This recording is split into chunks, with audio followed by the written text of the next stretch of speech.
Hello everyone, welcome to my YouTube channel. तो आज हम यूथ कॉम्पिटिशन टाइम्स के द्वारा आरआरबी ग्रुप डी के प्रीवियस ईयर क्वेश्चन को डिस्कस करने वाली हूं और एक पेपर को मैं 4 पार्ट में करवाती हूं, जैसे कि #1, #2, #3 और #4 में। ठीक है, तो चलिए इसमें हम जीके, जीएस, मैथ, रीजनिंग सभी क्वेश्चन को पूरे अच्छे से सॉल्व करवाने वाली हूँ। ठीक है, तो चलिए क्वेश्चन की तरफ बढ़ते हैं। तो आज का हमारा जो क्लास होने जा रहा है, क्लास नंबर 16 होने जा रहा है और इसमें हम 1/9/2022 के शिफ्ट नंबर 2 को डिस्कशन करने वाले हैं और आज का हमारा ये क्लास #4 होने जा रहा है। तो चलिए क्वेश्चन की तरफ बढ़ते हैं। क्वेश्चन हमारा ये मैथ से संबंधित है। क्वेश्चन दिया है किसी सौदे पर 40% और 60% की दो क्रमिक छूटें डैश की एकल छूट के बराबर होगी। ठीक है, तो हमारी छूट कैसी है? एकल है, यानी कि दो लगातार यानी क्रमिक छूटें दी हुई है, तो हम करेंगे लगातार है, इसलिए -60 -40 करेंगे प्लस x × y अपॉन में x + y करते हैं, तो -40 और -60 प्लस कर देंगे 40 × 60 और 40 + 60 करेंगे तो 100 हो जाएगा। इसको सॉल्व करने के बाद मैं सॉल्व करके इसको दिखा देती हूँ आपको। तो देखिए यहाँ पे -40 -60 प्लस 40 × 60 बटा में 100 हो जाएगा। 40 + 60 करेंगे तो 100 हो जाएगा। तो 0 से 1 0 कैंसिल, दूसरे 0 से 0 कैंसिल, तो यहाँ पे हो जाएगा -40 -60 प्लस 4 × 24, तो -100 प्लस 24 हो जाएगा। तो इसको जब माइनस करेंगे तो -76 आंसर हमारा, यानी कि 76% हो जाएगा। यानी कि ऑप्शन नंबर कौन सा सही हो जाएगा? तो बी ऑप्शन हमारा इसमें करेक्ट आंसर हो जाएगा। ठीक है, क्वेश्चन हमारा मैथ से संबंधित है। क्वेश्चन दिया है 2p + q का स्क्वायर और x का स्क्वायर प्लस ब्रैकेट में p + q होल का x + 1 = 0 और उसका क्या फाइंड करना है? तो मूलों की प्राकृतिक संख्या में ज्ञात करनी है। ठीक है, तो सबसे पहले देखिए द्विघात समीकरण का हमारा क्या इक्वेशन होता है, यानी कि फॉर्मूला देख लीजिए क्या होता है। ax² + bx + c = 0 होता है। अगर हमारा मूल उसमें काल्पनिक होता है तो d = b² - 4ac < 0 पे सॉल्व करते हैं। ठीक, तो a को हम क्या मानेंगे? a हमारा क्या हो जाएगा?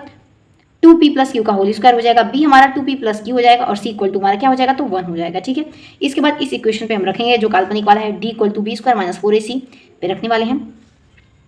तो देखिए यहाँ पे 2 रख देंगे, p + q का होल स्क्वायर रख देंगे, इसके बाद -4 × 2 p + q का होल स्क्वायर मल्टीप्लाई 1 रख देंगे। सॉल्व करने के बाद हमारा 4p + q का होल स्क्वायर आ जाएगा और d = -4p + q का होल स्क्वायर आ जाएगा। ठीक है, तो यानी कि जब ऋणात्मक चिन्ह रहता है तो ये कैसी है? तो काल्पनिक मूल की काल्पनिक हो जाएगा। हमारा मूल कैसा हो जाएगा? तो काल्पनिक हो जाएगा, यानी कि ऑप्शन नंबर सी हमारा एकदम करेक्ट आंसर हो जाएगा। ठीक है, चलिए आइए नेक्स्ट क्वेश्चन देखते हैं। अगला क्वेश्चन हमारा दिया है, ये रीजनिंग से संबंधित है।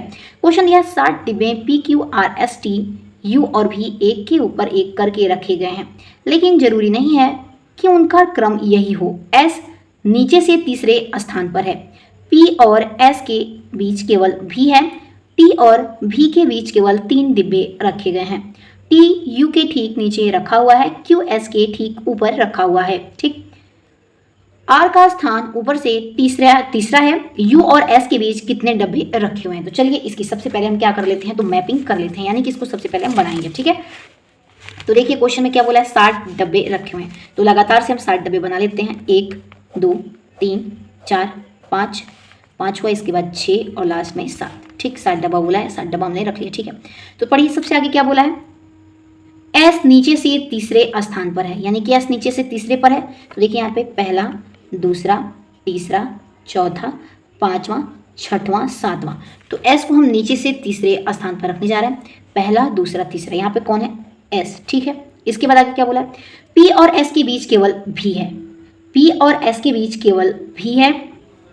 तो देखिए यहाँ भी P हो सकता है और यहाँ भी P हो सकता है। ठीक है, क्योंकि यहाँ पे भी बैठा सकते हैं हम, यहाँ पे भी को बैठा सकते हैं, इसलिए हम दो मैपिंग करके चलेंगे।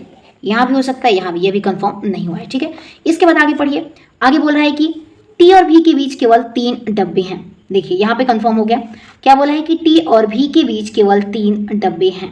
तो देखिए अगर मान लीजिए कि यहाँ पे हम V को अगर बैठाए होते हैं यहाँ पे, तो 3 डब्बे कैसे होते हैं?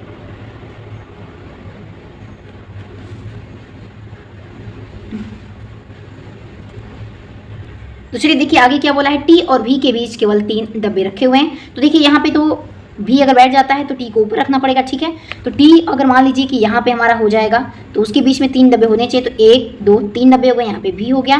तो यहाँ पे क्या बोला गया था कि S और P के बीच कौन है? तो V है, तो यहाँ पे क्या हो जाएगा? P हमारा ये कंफर्म हो चुका है। ठीक है, नेक्स्ट देखते हैं आगे क्या बोला है। आगे बोला है T U के ठीक नीचे रखा हुआ है, T U के ठीक नीचे रखा हुआ है, यानी कि U ऊपर है और T उसके क्या है? नीचे रखा हुआ है डब्बा। ठीक है, नेक्स्ट आगे देखते हैं, Q S के ठीक ऊपर रखा हुआ है, क्यू कहाँ है, एस के ऊपर रखा हुआ है, ठीक है, हम लोगों ने रख दिया, ठीक। इसके बाद बोला है आर का स्थान ऊपर से तीसरा है, तो आर पहला दूसरा तीसरा खाली है, तो यहाँ पे क्या हो गया, आर हो गया, ठीक है। अब सारा भर चुका है, ठीक। तो क्वेश्चन बोला है यू और एस के बीच कितने डब्बे रखे हुए हैं, तो यू कहाँ पर है, ऊपर है, एस कहाँ पर है, यहाँ पर है, इन दोनों के बीच में कितने डब्बे रखे हुए पूछा है, तो देखिए 1 2 3 3 डब्बे रखे हुए हैं, तो ऑप्शन नंबर कौन सा सही हो जाएगा, ऑप्शन नंबर भी हमारा एकदम बिल्कुल करेक्ट आंसर हो जाएगा, ठीक है।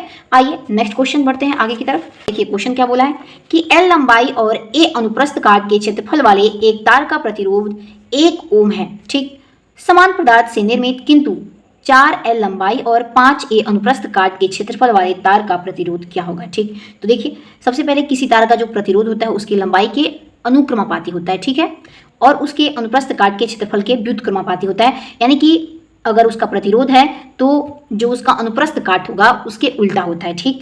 अगर और उसका प्रतिरोध उसके लंबाई के अनुक्रमापाती होता है, ठीक। अगर ये बढ़ेगा प्रतिरोध बढ़ेगा तो इसकी लंबाई भी बढ़ेगी, लंबाई बढ़ती तो प्रतिरोध भी बढ़ेगा, ठीक। और व्युत्क्रमापाती यानी कि उल्टा है, यानी कि अनुप्रस्थ काट अधिक होगा तो क्षेत्रफल कम हो जाएगा, जब क्षेत्रफल अधिक रहेगा तो अनुप्रस्थ काट क्या हो जाएगा, कम हो जाएगा, ठीक, उल्टा होता है।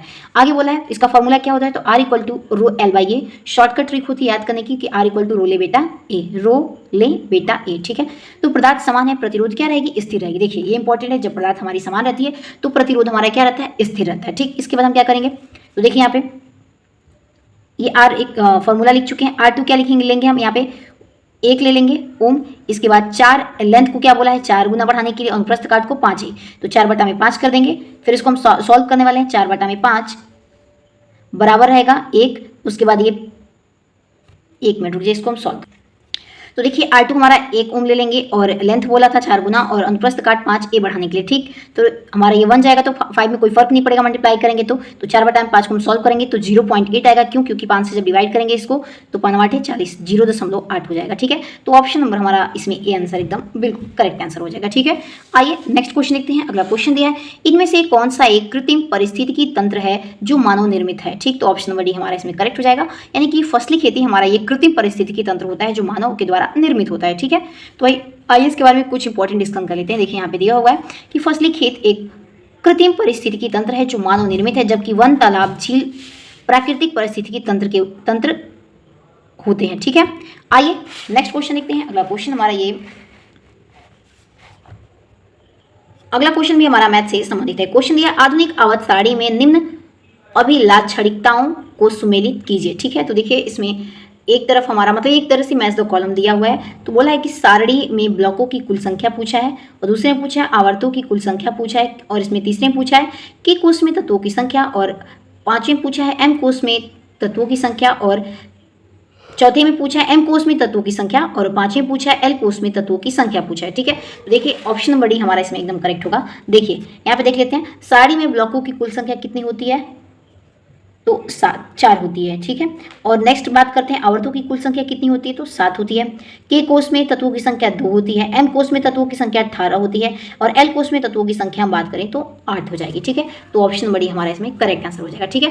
नेक्स्ट क्वेश्चन देखते हैं। अगला क्वेश्चन हमारा मैथ से संबंधित है। क्वेश्चन दिया निम्नलिखित में से संख्याओं का कौन सा आदान प्रदान किया जाए कि समीकरण को सही बना देगा। तो सबसे पहले हम ए पे भी चेक कर सकते हैं, बी सी डी ऐसे ही चेक करना पड़ेगा, यानी कि 8 को 40 की जगह पे रखेंगे और 40 को 8 की जगह पे रख के देख सकते हैं। और नेक्स्ट दूसरे को जब चेक करेंगे तो 2 को 5 की जगह रख देंगे और 5 को 2 की जगह रख देंगे, ठीक है। तो इसमें हमारा जो करेक्ट आंसर होगा ऑप्शन नंबर डी होगा। तो कैसे देखिए 6 गुणित 40 भाग 8 प्लस 2 माइनस 5 बराबर 11 दिया है, तो हम 2 को 6 की जगह पे रखेंगे और 6 को 2 की जगह पे, तो 6 की जगह पे 2 गुणित 40 भाग 8 प्लस 2 की जगह पे 6 रख दिए, माइनस 5 बराबर 11 लाना है हमको। तो देखिए इसके बाद हम पहले का को पहले तोड़िए तो आप पीछे दो भाग, तो पहले भाग करेंगे तो 8 5 40, ठीक। 8 5 40 यहाँ पे हमने कर दिया, 8 5 40। इसके बाद क्या करेंगे,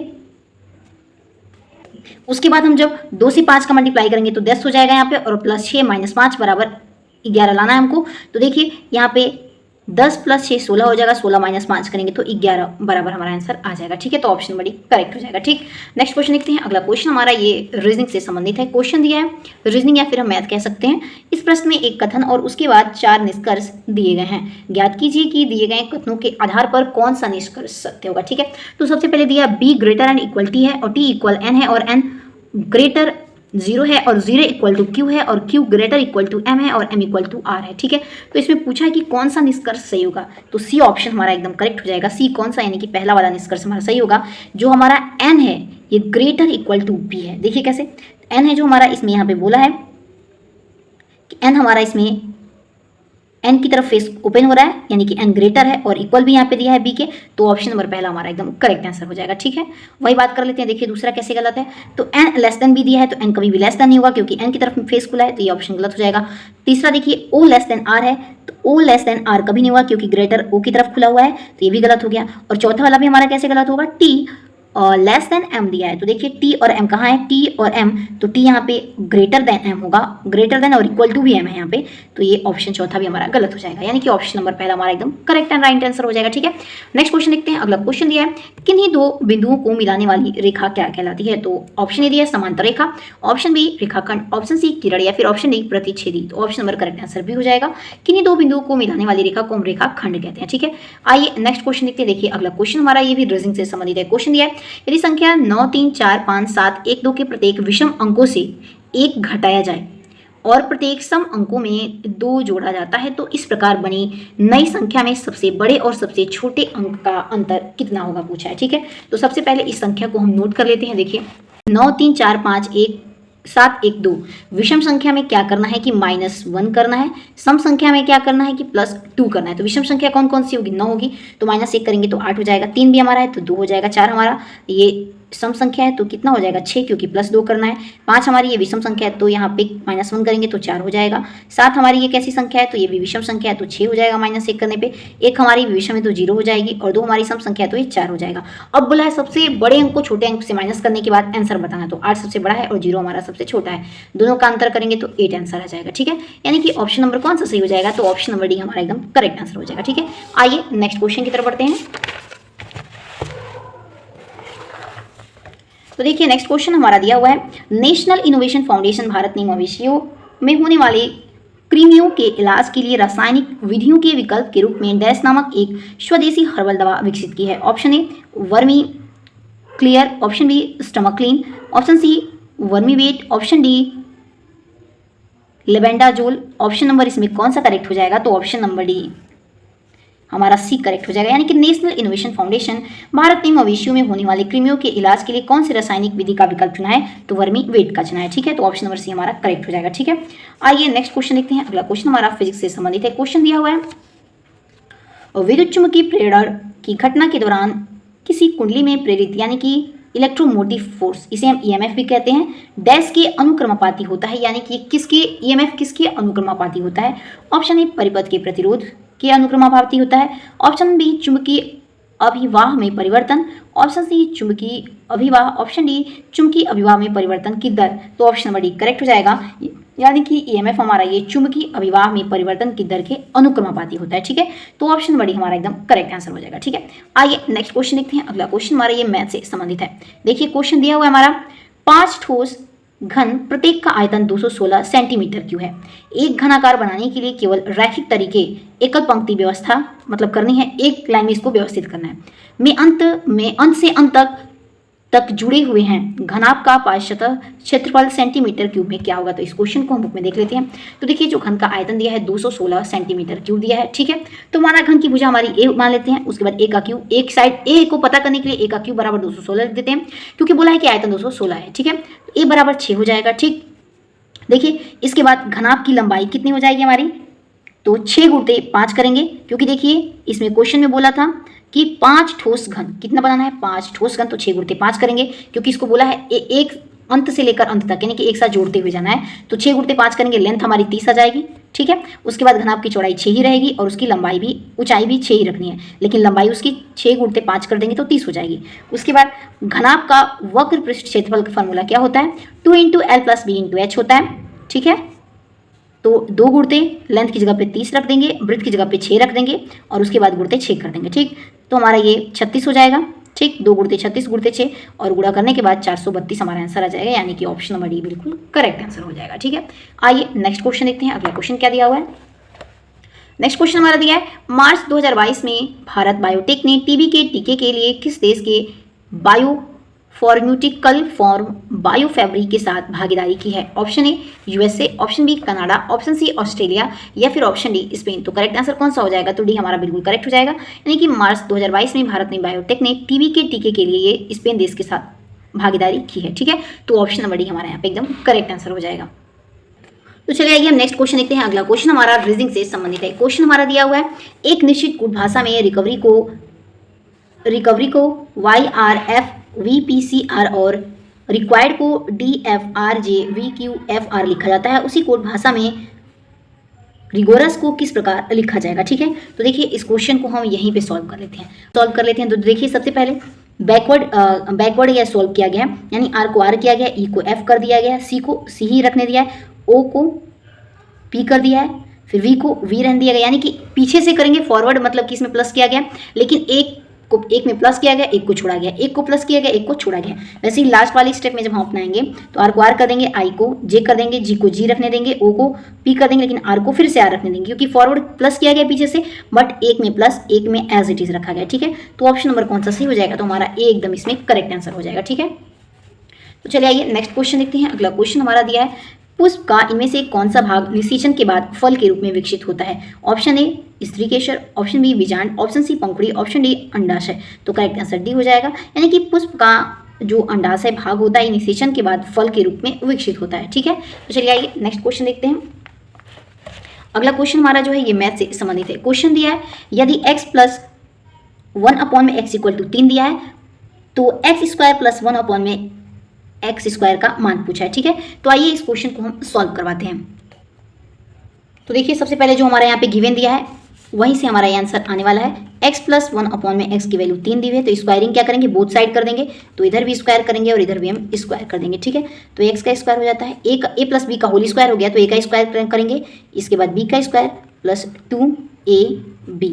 a हमारा x दिया है और b हमारा क्या हो जाएगा, 1/x = 9 कर देंगे। ठीक, तो x कैंसिल हो जाएगा, तो x का स्क्वायर + 1/x का स्क्वायर हो जाएगा। यहाँ पे x का स्क्वायर + 1/x का स्क्वायर लिख देंगे, इसके बाद 9 माइनस क्या कर दूंगी मैं 2 को उधर लेते जाऊंगी, क्योंकि ये x × 1/x से कट चुका है x, तो x² + 1/x का स्क्वायर = 7 आंसर आ जाएगा। ठीक है, तो ऑप्शन नंबर कौन सा करेक्ट हो जाएगा, तो ये हमारा इसमें करेक्ट आंसर हो जाएगा। ठीक है, आइए अगला क्वेश्चन चलते हैं। नेक्स्ट क्वेश्चन हमारा दिया हुआ है, ये रीजनिंग से संबंधित है। क्वेश्चन दिया है, यह प्रश्न निम्न 3 अक्षर वाले शब्दों पर आधारित है। ठीक है, रो, मैड, ले, कैट। ठीक, बाएं से दाएं दिया हुआ है। यदि उपरोक्त में से प्रत्येक शब्द में प्रत्येक अक्षर को अंग्रेजी वर्णमाला क्रम में उसके बाद आने वाले पहले अक्षर से बदल दिया जाता है तो इस प्रकार बने कितने शब्दों में कोई स्वर नहीं होंगे, पूछा है। ठीक, देखिए बोला है कि इसके अगले वाले शब्दों से, आर के बाद एस आ रहा है, ओ के बाद पी आ रहा है, डब्ल्यू के बाद एक्स आ रहा है। ठीक है, इन सभी को अगले अक्षर वाले में से बदला गया है, तो इसके बाद पूछ रहा है तो इस प्रकार बने कितने शब्दों में कोई स्वर नहीं आ रहा है। तो देखिए इसमें 2 में कोई स्वर नहीं आ रहा है, यानी कि ऑप्शन नंबर बी करेक्ट होगा। कैसे 2 में कोई स्वर नहीं आ रहा है, क्योंकि देखिए स्वर हमारे क्या होते हैं, ए, ई, आई, ओ, यू, 5 होते हैं। हमारा ए किस में आया है, देखिए ई हमारा देखिए इसमें आ गया है, आई हमारा कहीं नहीं, लेकिन ओ देखिए कहीं आया है, और यू देखना है तो यू इसमें भी आ गया। ठीक है, इसके बाद ए, ई, आई, ओ, यू 2 में हमारा स्वर आ गया है और 2 में हमारा स्वर नहीं आया है, यानी कि इन दोनों में, तो ऑप्शन नंबर बी हमारा एकदम करेक्ट हो जाएगा। ठीक है, आइए नेक्स्ट क्वेश्चन देखते हैं। देखिए अगला क्वेश्चन दिया है हमारा, ये मैथ से संबंधित है। क्वेश्चन दिया है, सरल करना है यानी कि सिंप्लीफाई करना है। 2 की पावर 3 गुणते 3 की पावर 2 दिया है, ध्यान रखिएगा, गुणते 7 दिया है। 2 की पावर 3 करेंगे तो कितना हो जाए, 8 हो जाता है। 3 की पावर 2 करेंगे तो 9 हो जाएगा, गुणते 7 करेंगे तो 8 9 72, 72 साथ करेंगे तो 504 आंसर हो जाएगा। ठीक है, यानी कि ऑप्शन नंबर सी हमारा एकदम करेक्ट आंसर हो जाएगा, 504 हो जाएगा। ठीक है, ध्यान दीजिएगा। तो देखिए नेक्स्ट क्वेश्चन हमारा अगला मैथ से क्वेश्चन बोला है, पी किसी आयत ABCD के अंदर स्थित एक बिंदु है। यदि PA = 27 है, PB = 21 है और PC = 6 है तो लंबाई PD का मान ज्ञात कीजिए। देखिए तो इस क्वेश्चन को हम बुक में सॉल्व कर लेते हैं। देखिए दिया है यहाँ पे PA, तो पहले ABCD की मैपिंग कर लेते हैं और इसमें P हमारा बीच में पॉइंट बोला है करने के लिए, तो P पॉइंट हो गया। PA = 27 रख दिए, ठीक है। PB बराबर क्या रख देते हैं, तो 21 रख देते हैं। PC बराबर क्या रख देते हैं, तो 6 रख दे रहे हैं। P और C कहाँ दिया है, P और C हमारा ये दिया है तो 6 रख देते हैं। इसके बाद P और D की वैल्यू पूछा है, ठीक है। तो इसी क्वेश्चन को सॉल्व करने के या तो हम ये भी मेथड लगा सकते हैं कि डायगोनल एक दूसरे के कभी तो बराबर होंगे एक ही रो में, जब 2 डायगोनल होते हैं यानी कि विकर्ण दोनों बराबर होते हैं, दोनों का स्क्वायर एक दूसरे के बराबर होंगे, तो PA का स्क्वायर प्लस PC का स्क्वायर बराबर होगा PB का स्क्वायर प्लस P और D का स्क्वायर, ठीक है। तो इसको हम सॉल्व करेंगे, 27 का स्क्वायर कर देंगे प्लस 6 का स्क्वायर बराबर 21 का स्क्वायर प्लस P और D का स्क्वायर। 27 का स्क्वायर 729 हो जाएगा, 6 का स्क्वायर 36 हो जाएगा और 21 का स्क्वायर 441 होता है और प्लस PD का स्क्वायर। तो देखिए इन दोनों को जब प्लस करेंगे 229 और 36 को तो 765 आ जाएगा और माइनस कर देंगे, माइनस 441 को इधर ला देंगे, माइनस करेंगे तो बराबर किसके आ जाएगा, PD का स्क्वायर। तो हमारा 324 आंसर आ जाएगा माइनस करने के बाद। तो PD बराबर कितना आ जाएगा 18 आंसर आ जाएगा, क्योंकि पी डी स्क्वायर दिया तो अंडर रूट 300 के अंदर चला जाएगा अंडर रूट 324, तो ये 18 का स्क्वायर होता है। तो ऑप्शन नंबर कौन सा सी हो जाएगा, तो सी हमारा एकदम करेक्ट आंसर हो जाएगा। ठीक है, आइए नेक्स्ट क्वेश्चन देखते हैं। अगला क्वेश्चन दिया है, निम्नलिखित में से किस स्थिति में अवतल दर्पण वास्तविक प्रतिबिंब निर्मित करता है। ऑप्शन ए, जब वस्तु को फोकस और थ्रू के मध्य रखा गया। ऑप्शन बी दिया है, जब वस्तु को अनंत पर रखा गया है। ऑप्शन सी दिया है, जब वस्तु को फोकस पर रखा गया हो। और इस क्वेश्चन में बोला है हमारा पहला ऑप्शन कि दूसरा और तीसरा दोनों सही है। ऑप्शन बी बोला है पहला दूसरा तीसरा सही है तीनों। ऑप्शन सी पहला और तीसरा सही है। ऑप्शन डी पहला और दूसरा सही है। तो करेक्ट आंसर ये हो जाएगा, यानी कि सिर्फ और सिर्फ दूसरा और तीसरा सही है, क्योंकि जब वस्तु को अनंत फोकस पर रखा गया हो तो अवतल दर्पण जो होता है उसका वो वास्तविक प्रतिबिंब उस पर निर्मित करता है। ठीक है, और जब वस्तु को फोकस और ध्रुव के मध्य रखेंगे तो अवतल दर्पण में प्रतिबिंब अवास्तविक और आभासी होती है। ठीक है, आइए नेक्स्ट क्वेश्चन देखते हैं। नेक्स्ट क्वेश्चन हमारा दिया, राष्ट्रीय वायु खेल नीति 2022 के अंतर्गत निम्नलिखित में से कौन सा खेल गतिविधि शामिल नहीं है। Option A gliding, option B ballooning, option C aerobatics, option D para sailing. तो ऑप्शन नंबर इसमें करेक्ट आंसर कौन सा हो जाएगा, तो डी हमारा करेक्ट हो जाएगा, यानी कि राष्ट्रीय वायु खेल नीति 2022 के अंतर्गत पैरा सेलिंग खेल गतिविधियों में शामिल नहीं किया गया है इसे। ठीक है, नेक्स्ट क्वेश्चन देखते हैं। अगला क्वेश्चन हमारा ये रीडिंग से संबंधित। तो देखिए क्वेश्चन क्या बोल रहा है। क्वेश्चन बोल रहा है कि 3 कथन और उसके बाद 3 निष्कर्ष पहला दूसरा और तीसरा दिए गए कथनों को सत्य मानते हुए विचार करें, भले ही वे मान्यतः ज्ञात तथ्यों से भिन्न प्रतीत होते हों। बताएं कि कौन से निष्कर्ष तार्किक रूप से दिए गए कथनों का पालन करते हैं। कथन हमारा पहला दिया है, सभी मैदान समतल हैं। तो देखिए इसको मैपिंग करना पड़ेगा, यानी कि सभी मैदान को हम पहले क्या बनाएंगे, तो समतल बनाएंगे। सभी मैदान समतल हैं, यानी कि सबसे पहले हम मैदान बना देते हैं। ठीक है, और ये सभी मैदान क्या हैं, समतल हैं, तो समतल के अंदर कर देते हैं, यानी कि समतल। ठीक है, देखिए आगे बोला है कुछ समतल आच्छादित हैं, तो कुछ समतल को मैं क्या कर देती हूँ, आच्छादित कर देती हूँ। ठीक है, इसके बाद बोला है सभी आच्छादित आर्द्र हैं, यानी कि सभी आच्छादित क्या है, आर्द्र है, नमी यानी कह सकते हैं आर्द्र है। ठीक, अब निष्कर्ष क्या निकाला है इसमें, निष्कर्ष निकाला गया है कुछ आर्द्र समतल हैं, यानी कि जो कुछ आर्द्र हैं वे समतल में आ रहे हैं। तो हाँ पहला तो सही है, आ रहे हैं। ठीक है, पहला सही हो गया, क्योंकि ये जो कुछ आर्द्र हैं ये समतल में आ रहे हैं। ठीक है, जो कुछ आर्द्र हैं ये समतल में आ रहे हैं। दूसरा बोला है कुछ आर्द्र मैदान हैं, तो देखिए क्या आर्द्र और मैदान एक दूसरे से टच हो रहे हैं, तो दूसरा हमारा बिल्कुल गलत हो जाएगा। ठीक है, तीसरा क्या बोला है कुछ समतल मैदान हैं, तो देखिए जो कुछ समतल हैं क्या मैदान के पार्ट में आ रहे हैं, तो हाँ आ रहे हैं, तो तीसरा हमारा सही हो जाएगा। यानी कि ऑप्शन नंबर पहला और तीसरा जिसमें दिया रहेगा हमारा आंसर बिल्कुल सही होगा।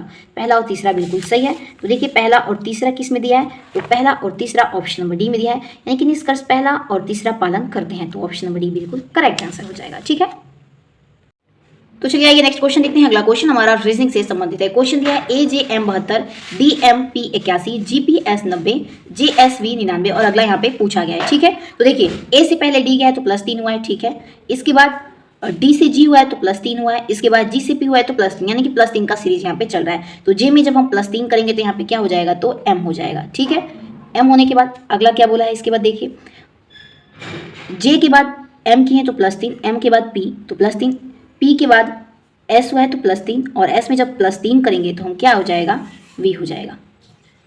ठीक है,